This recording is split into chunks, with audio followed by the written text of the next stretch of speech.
CHRD, Director General, Retired Chief Secretary, శ్రీమతి శాంతా కుమారి గారి నేతృత్వంలో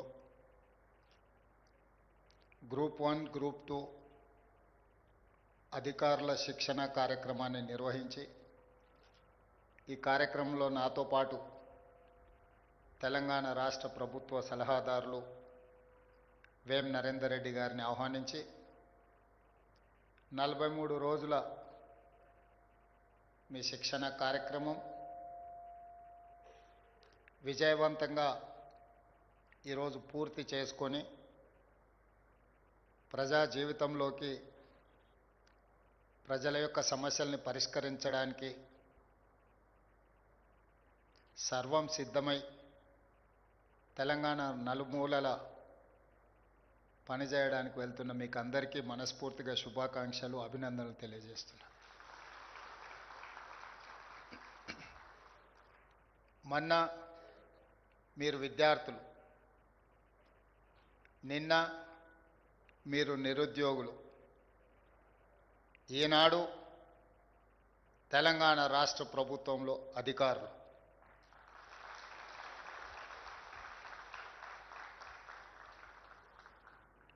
ఈ ప్రభుత్వం యొక్క ప్రతినిధులుగా ప్రజాపాలనను 4 కోట్ల తెలంగాణ ప్రజలకు అందించడానికి మీ శిక్షణ, మీ అనుభవాన్ని పూర్తిగా వినియోగించడానికి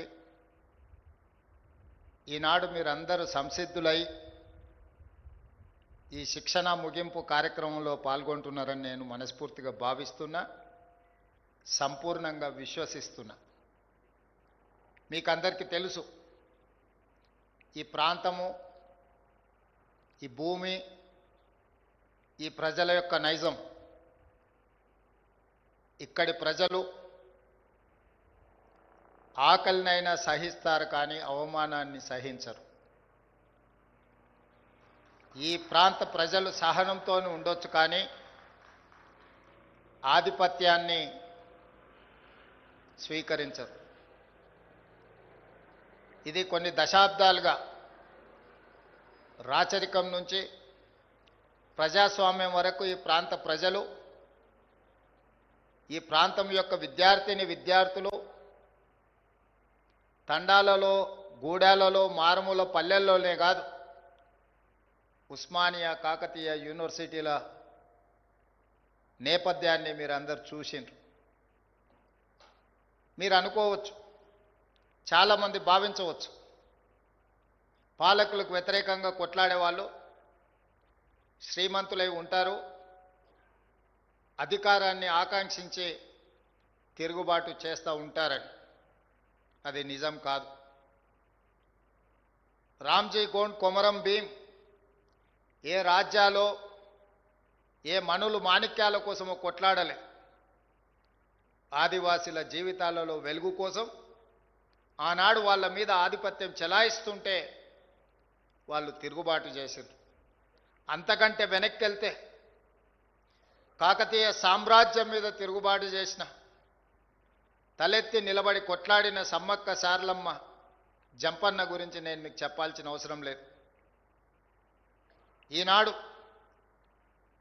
జనంలో నుంచి వచ్చిన వనదేవతలుగా ఈరోజు గౌరవించబడుతున్నారు. సమ్మక్క సారలమ్మ అంటే ఆనాడు కాకతీయ సామ్రాజ్యం చక్రవర్తులు వాళ్ళ మీద చెలాయించాలనుకున్న ఆధిపత్యానికి ఎదురొడ్డి నిలబడ్డానికే ఈనాడు వాళ్ళు వనదేవతలై మనం ప్రత్యక్షంగా వాళ్ళని కొలుస్తున్నాం.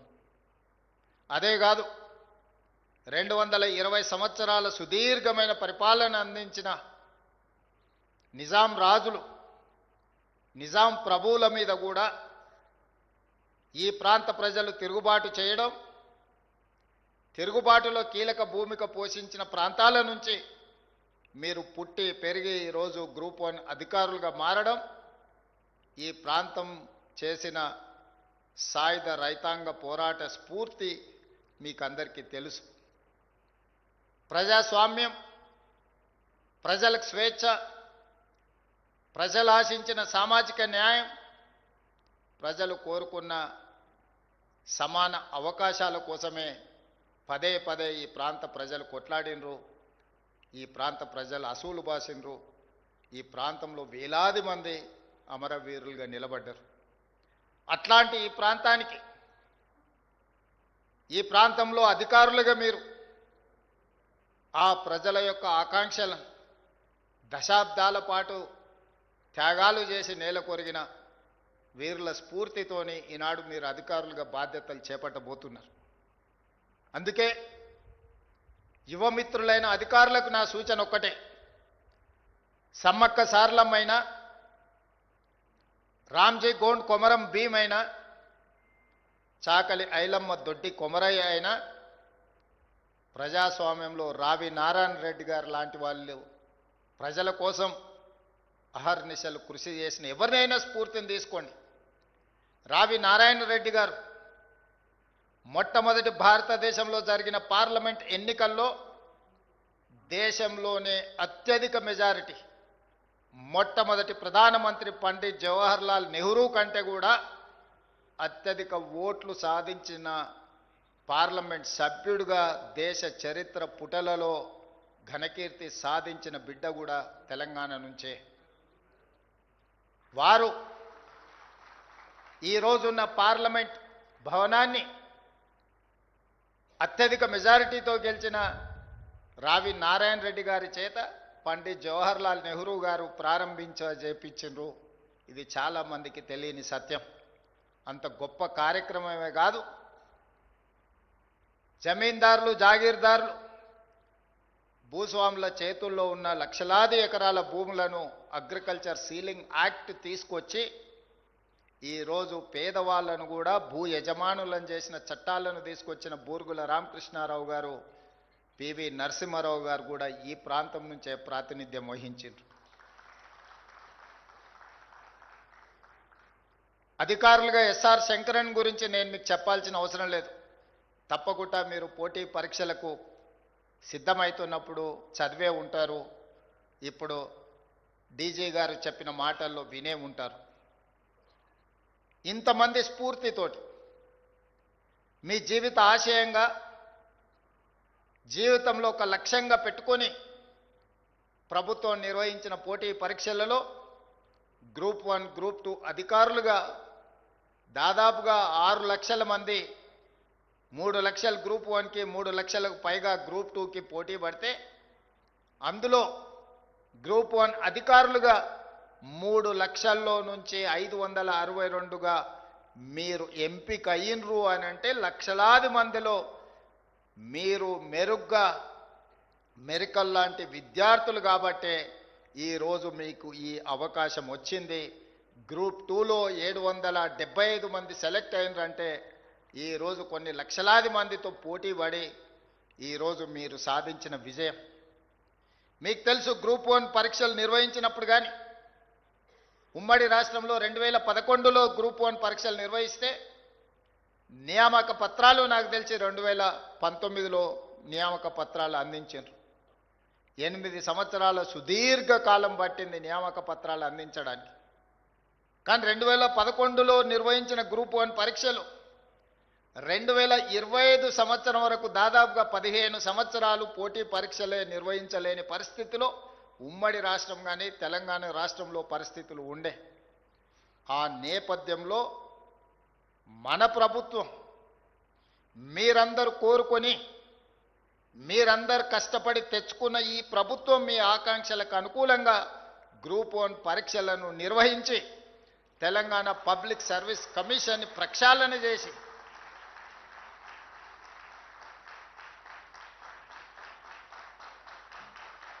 గ్రూప్ 1 అధికారులుగా మీ నియామక ప్రశ్నాపత్రాలను, మీ నియామకాలకు సంబంధించిన నిర్ణయాలను చేసే దాంట్లో ఆర్ఎంపీ డాక్టర్లో లేకపోతే మీకంటే చిన్న హోదాలో ఉండే ప్రభుత్వ అధికారులను నియమించలేదు ఈ ప్రభుత్వం. ఈ ప్రభుత్వం ఆలోచన చేసి ఒక గ్రూప్ 1, గ్రూప్ 2 అధికారులను నియమించాలి అని అంటే ఆ నియామక ప్రశ్నాపత్రాల నుంచి పోటీ పరీక్షల నిర్వహణ వరకు అవగాహన ఉన్న నిష్ణాతులైన వాళ్ళు ఆ బోర్డులో ఉండాలని రిటైర్డ్ డీజీపీ మహేందర్ రెడ్డి గారిని మీ పబ్లిక్ సర్వీస్ కమిషన్ చైర్మన్గా, అందులో సభ్యుల ప్రొఫెసర్లను, రిజిస్ట్రార్లను, బాగా చదువుకున్న వాళ్ళను, తెలంగాణ రాష్ట్ర నిరుద్యోగుల యొక్క ఆలోచనను ఒడిసి పట్టుకునే వాళ్ళని నియమించిన. అన్ని రకాలుగా జాగ్రత్తలు తీసుకొని ప్రశ్నాపత్రాలను జిరాక్స్ సెంటర్లలో అమ్మకుండా కఠినంగా వ్యవహరించి మీ పరీక్షలను నిర్వహించి ఫలితాలను ప్రకటించడం జరిగింది. మీ ఎన్నికైన సంతోషాన్ని ఒక్కరోజు కూడా మీకు మిగిలించలేదు. మీరు కోట్ల రూపాయలు పెట్టి ఈ ఉద్యోగాలను కొనుక్కున్నారు, ఈ ప్రభుత్వం ఈ ఉద్యోగాలను అమ్ముకున్నది అని కొంతమంది గిట్టని వాళ్ళు, కొంతమంది నచ్చని వాళ్ళు, కొంతమంది రాని వాళ్ళు ప్రచారం చేయడే కాకుండా న్యాయస్థానాలలో లీగల్ లిటిగేషన్ మొదలుపెట్టిండ్రు. ఒక పక్కన మీ తల్లిదండ్రులు చాలా సంవత్సరాల తర్వాత వాళ్ళ కన్న కలలు నిజమవుతున్నాయి, మా వాడు పీజీ పిహెచ్డీలు చేసి ఒక ఉజ్వల భవిష్యత్తులో అడుగు పెట్టబోతున్నాడని వాళ్ళ సంతోషం 24 గంటలు కూడా నిలబడకుండా చాలామంది కుట్రలు కుతంత్రాలు చేసిండ్రు. న్యాయస్థానంలో జరిగిన వాదనలు మీరు విన్నారు, రాజకీయ పార్టీలు చేసిన ఆరోపణలను మీరు చూసిండ్రు.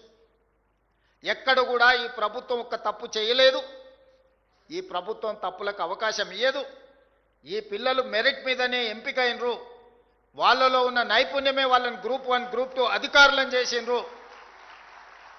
ఎవరు ఏమనుకున్నా వాళ్ళ పక్షాన నేను నిలబడతాను, వాళ్ళ తరఫున న్యాయస్థానాలలో కొట్లాడతాను అని చెప్పి తెలంగాణ స్టేట్ హైకోర్టు నుంచి సుప్రీంకోర్టు వరకు మీ పక్షాన, మీకంటే మీరెంత నిబద్ధతతో ఎంత కష్టపడి సాధించిండ్రో గుర్తించి ఈ ప్రభుత్వం మీ పక్షాన నిలబడ్డది. న్యాయస్థానాలలో మీ వాదనను బలంగా వినిపించడం జరిగింది. సింగిల్ జడ్జి దగ్గర మీకు వ్యతిరేకమైన నిర్ణయం వస్తే డివిజనల్ బెంచ్లో అప్పీల్ చేసి మీ పక్షాన బలమైన వాదనలు వినిపించి అన్ని న్యాయపరమైన చిక్కులను ఛేదించి ఈరోజు మీ తల్లిదండ్రులు కన్న కలల సాకారం చేయడానికి మీతో పాటు ఈ ప్రభుత్వం కూడా సంపూర్ణంగా కృషి చేసి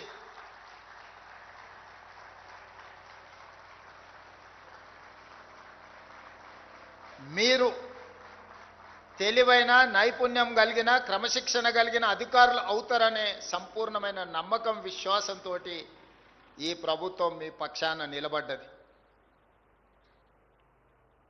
ఒక అధికారి కావడం అనేది ఒక జీవితకాల లక్ష్యం. ఒక అధికారిగా గుర్తింపు, గౌరవం పొందాలి అనంటే మీరు 30-35 సంవత్సరాల మీ సర్వీస్ కాలంలో నిబద్ధతతో పనిచేయాల్సిన అవసరం ఉన్నది. అధికారులం అయిపోయినాం కదా, అవకాశం వచ్చింది కదా అని మన బాధ్యతను మర్చిపోతే మనుషులుగా మనం పతనమైనట్టే. మనం అధికారులుగా మన బాధ్యతను విడిచిపెట్టినట్టే. అందుకే యువమిత్రులారా, ఈ తెలంగాణ రాష్ట్ర ప్రభుత్వం మిమ్మల్ని కుటుంబ సభ్యులుగా భావిస్తుంది. ఈ తెలంగాణ రాష్ట్ర ప్రభుత్వం మీరే మా ప్రతినిధులుగా భావిస్తుంది. ఈ ప్రభుత్వం ప్రవేశపెట్టే సంక్షేమమైన, అభివృద్ధి కార్యక్రమాలైనా అత్యంత నిరుపేదలకు చేరాలి అనంటే మీరు ప్రదర్శించే చొరవనే ఈరోజు ప్రభుత్వం యొక్క సంక్షేమ పథకాలను ప్రజలకు చేర్చగలుగుతాయి. ఓ ఇందిరమ్మ ఇల్లు ఇవ్వాలన్నా, ఓ పేదవాడి రేషన్ కార్డు చేరాలన్నా, ఒక సన్నబియ్యంతో పేదవాడు కడుపు నిండా అన్నం తినాలన్నా, లేకపోతే 200 యూనిట్లు ఉచిత కరెంటు పేదవాడి ఇంటిలో వెలుగులు నింపాలన్నా, లేదా రైతుకు రుణమాఫీ జరిగి ఆ రైతు కళ్ళల్లో ఆనందం చూడాలన్నా మీరే మా కళ్ళు, మీరే మా చెవులు, మీరే మా ప్రతినిధులు. నేను ఇక్కడ పాలసీ చేస్తుండొచ్చు, ఇక్కడ నేను నిర్ణయాలు చేయొచ్చు, సచివాలయంలో నేను ఎంత గొప్ప నిర్ణయం చేసినా దాన్ని అమలు చేసే అధికారులుగా మీరు ప్రదర్శించే చిత్తశుద్ధే ఈ ప్రభుత్వానికి మంచి పేరైనా చెడు పేరైనా.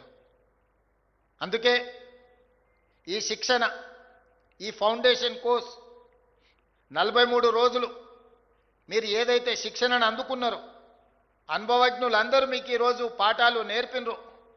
ప్రొఫెసర్ పాండ్ రంగారెడ్డి గారి నుంచి మొదలు పెడితే గోపాలకృష్ణ నాయుడు గారి నుంచి చాలామంది అధికారులు, జాతీయ స్థాయిలో పనిచేసిన వాళ్ళు, ప్రైమ్ మినిస్టర్ దగ్గర కలిసి పనిచేసిన వాళ్ళు, స్టేట్ గవర్నమెంట్తో కలిసి పనిచేసిన ఉన్నతాధికారులే కాకుండా ప్రొఫెసర్ నాగేశ్వర్ లాంటి వాళ్ళు కూడా మీ దగ్గరకు వచ్చి వారి వారి అనుభవాలను చెప్పడమే కాకుండా మీరు భవిష్యత్తులో ఏ విధంగా వ్యవహరిస్తే మీ గౌరవంతో పాటు ప్రభుత్వం యొక్క ప్రతిష్ట ఏ విధంగా పెంచొచ్చో మీకు సంపూర్ణంగా వివరించినరు, మీరు అర్థం చేసుకున్నారని నేను భావిస్తున్నా.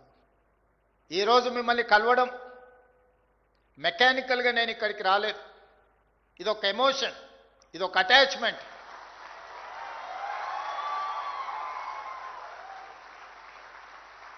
తెలంగాణ రాష్ట్ర ప్రభుత్వంలో మీరు చేరుతున్నది ఉద్యోగం కాదు, 4 కోట్ల తెలంగాణ ప్రజలతో కూడుకున్న భావోద్వేగం. తెలంగాణలో మీరు ఒక బాధ్యత నిర్వహించడం అంటే ఒక భావోద్వేగం. ఇది మీ జీవితకాలం గుర్తు పెట్టుకుంటారని నేను ఆశిస్తున్నా, గుర్తు పెట్టుకుంటారని నేను విశ్వసిస్తున్నా. అందుకే మిత్రులారా, సరిగ్గా 8 సంవత్సరాలు 26 నుంచి 34 జనవరి ఫిబ్రవరి లోపల మీలో చాలామంది ఐఏఎస్లు అవ్వడానికి అవకాశం ఉంది. ఒక గ్రూప్ 1 అధికారి సర్వీస్లో చేరిన తర్వాత 8 సంవత్సరాలు పూర్తి చేసుకునే సమయానికి మీకు ఐఏఎస్లుగా అయ్యే అవకాశం వస్తుంది. మరి మీలో ఎంతమంది చిత్తశుద్ధితోని ప్రజా జీవితంలో ప్రజలకు సేవలు అందించి ఐఏఎస్లు అవుతారో తప్పకుండా నేను ఉంటాను, నేను చూస్తాను, మీకు ఐఏఎస్ పట్టాలు ఇస్తాను. గ్రూప్ 1 వచ్చింది కాబట్టి లక్ష్యం నెరవేరిందని అనుకోకండి. 3 లక్షలుగా పైగా నిరుద్యోగులతో పోటీ పడి 562 మందికి ఎంపికయ్యారు. ఇందులో వివిధ డిపార్ట్మెంట్స్ ఉన్నాయి. ఇందులో నుంచి ఐపీఎస్లు కావాల్సిన వాళ్ళు ఉన్నారు, ఐఏఎస్లు కావాల్సిన వాళ్ళు ఉన్నారు.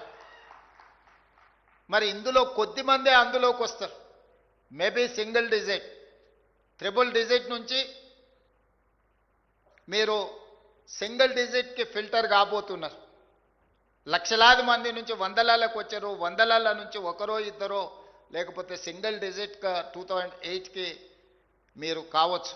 ఇంతకుముందే అధికారులతో మాట్లాడుతుంటే, sir really they are very lucky, ఈ టైంలో చాలా ఓపెనింగ్స్ ఐఏఎస్ ఐపీఎస్లో రాబోతున్నాయి, వీళ్ళు నిజంగా కష్టపడితే ఇందులో చాలామంది ఐఏఎస్లు అవ్వడానికి అవకాశం ఉంది అని చెప్పి నాకు అధికారులు చెప్పడం జరిగింది.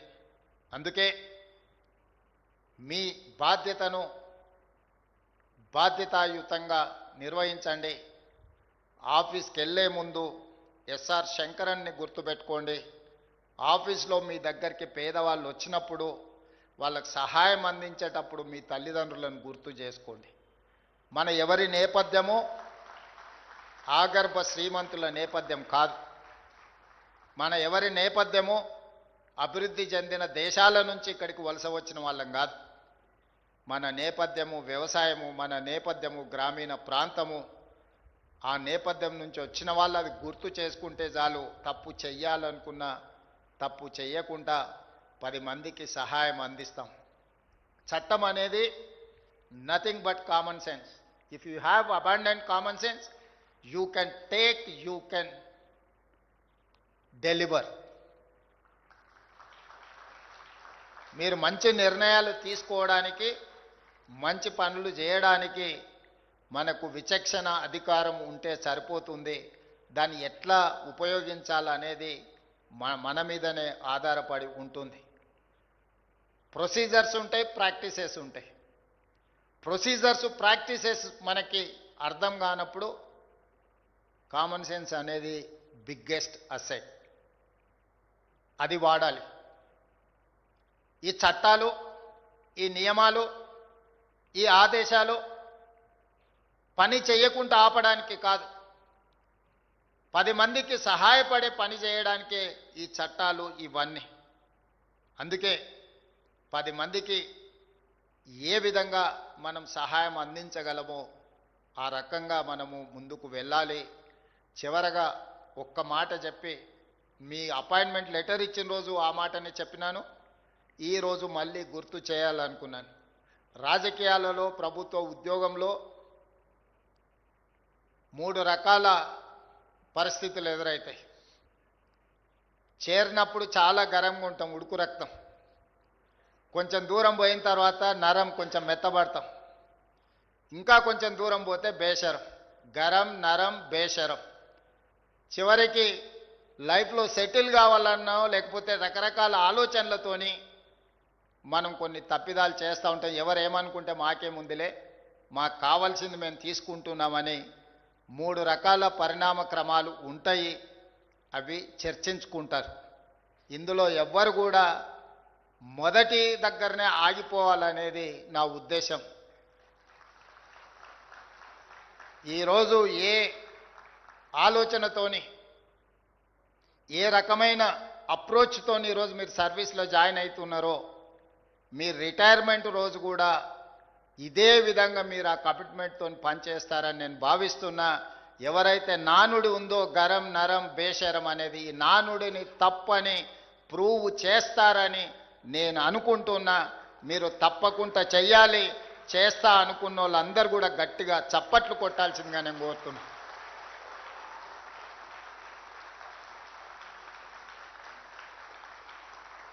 ఇక్కడ ఉన్న వాళ్ళకు కొంతమందికి పెళ్ళి అయి ఉండొచ్చు, చాలామందికి పెళ్ళి కావాల్సిన అవకాశం ఉండొచ్చు. అమ్మాయిలకేమో అత్తగారింటికి వెళ్తే తల్లిదండ్రులను చూసుకోవడం కష్టమైంది. అబ్బాయిలకేమో ఇప్పుడు ఉద్యోగం రాగానే అత్తగారు వస్తారు, తల్లిదండ్రులు కొంచెం ఏముందిలే అనేది వస్తుంది.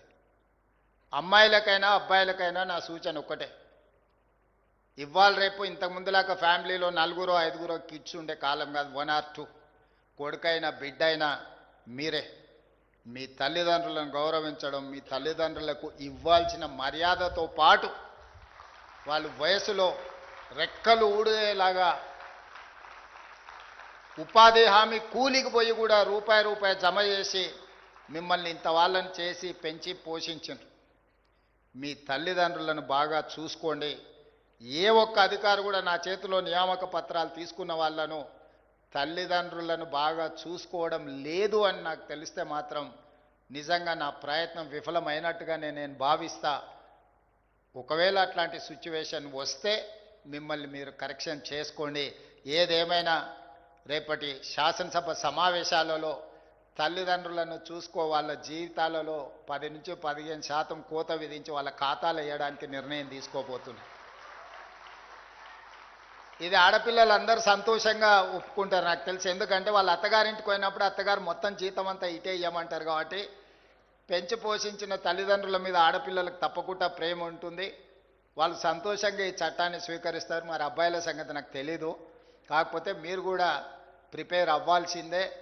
జాగ్రత్తగా చూసుకుంటే బాగుంటుంది, జాగ్రత్తగా చూసుకోకపోతే కోత పడుతుంది.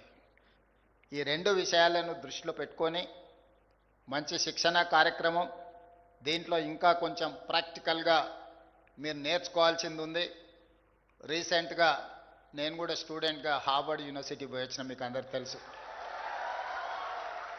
మార్నింగ్ 7 నుంచి ఈవినింగ్ 7 వరకు క్లాసెస్ ఉండడం, అక్కడ సిస్టమ్ అంతా. మరి మీకు ఎన్ని గంటలు మీరు పార్టిసిపేట్ చేసిరో నాకు తెలీదు. అక్కడ మాత్రం మార్నింగ్ 7 o'clock నుంచి ఈవినింగ్ 7, ఆల్మోస్ట్ 12 hours కంటిన్యూస్గా ఉన్నాము. ఇది పెద్ద విషయం కాదు. కాకపోతే హార్వర్డ్తో నెగోషియేట్ చేసి వచ్చిన మీరందరూ హార్వర్డ్ వెళ్ళడానికి కష్టం అవుతుంది. కాబట్టి ఈ ఎంసీ హెచ్ఆర్డి హార్వర్డ్ మధ్యలో ఒక MOU చేస్తున్నాం. వాళ్ళే ఇక్కడికి వచ్చి మీకు శిక్షణ ఇచ్చే విధంగా executive education classes Marri Chennareddy ప్రాంగణంలో జరగబోతున్నాయి. In principle they have agreed to come and teach in Marri Chennareddy. తొందరలోనే MOUs అన్ని సంతకాలు పెడుతున్నాం. అంత కరెక్ట్గా ఉంటే రాబోయే 6 నెలల్లో రాష్ట్ర అవతరణ దినోత్సవం లోపల హార్వర్డ్ యూనివర్సిటీ మర్రి ఎంసీ హెచ్ఆర్డీకి రాబోతుంది. మీరు మళ్ళీ శిక్షణకు వచ్చినప్పుడు మీరు హార్వర్డ్ సర్టిఫికెట్ కోర్స్ కోసం, ఎగ్జిక్యూటివ్ ఎడ్యుకేషన్ కోసం మీరు అందరూ ప్రిపేర్గా ఉండండి. హార్వర్డ్ని కూడా హైదరాబాద్కి తీసుకొచ్చే బాధ్యత ఈ ప్రభుత్వం తీసుకుంటుంది. అందులో మిమ్మల్ని కూడా భాగస్వాములను చేస్తుంది అని తెలియజేస్తూ మళ్ళొక్కసారి అధికారులకు అందరికీ మనస్ఫూర్తిగా శుభాకాంక్షలు, అభినందనలు తెలియజేస్తూ మీ అందరి దగ్గర సెలవు తీసుకుంటున్నా. ఈ రోజుతోని మీ హాలిడేస్ అయిపోయినాయి. రేపటి నుంచి ఫీల్డ్లో మీరు, నేను, మనము అందరం కలిసి పనిచేయాలి. ఇది తెలంగాణ బంగారు తెలంగాణగా నిర్మించడానికి ఉపయోగపడాలి అని భావిస్తూ సెలవు తీసుకుంటున్నా. ధన్యవాదాలు మిత్రులారా.